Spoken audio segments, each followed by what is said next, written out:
Hey, so when I'm teaching biochemistry, one of the most fascinating reactions that I can think of that I like to talk to students about is something called the Maillard reaction. And so what is this reaction? This is a chemical reaction between amino acids, that's the building blocks of proteins, and carbohydrates, that's typically simple sugars. So when food is heated, usually above 140 to 165 degrees Celsius. So that's that's higher than boiling temperature. On the Fahrenheit scale, it's about 280 to about 330 degrees Fahrenheit. They kind of cook. When you grill a burger, you're toasting bread, maybe you're roasting coffee or searing a steak.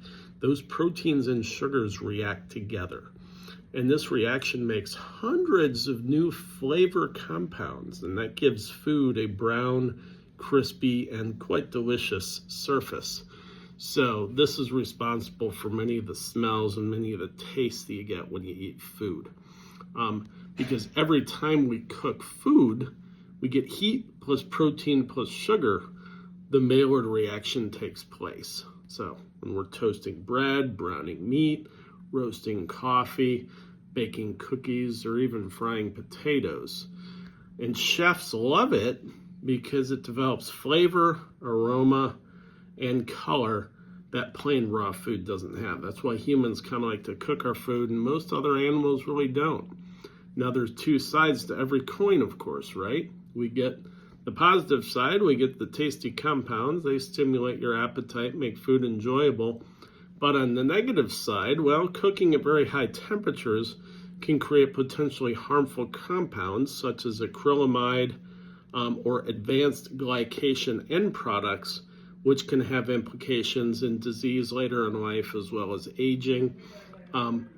It also can, especially in the body, if you have high blood sugar, you've got a lot of sugars reacting with proteins, and the Maillard reaction can cause additional complications with many of these products in diabetes, for example. And this can cause damage to tissue and stiffen blood vessel and overall speed up the aging process.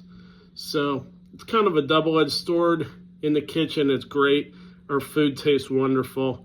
In the body, we've got to keep our blood sugar down so that the Maillard reaction doesn't run quite as much.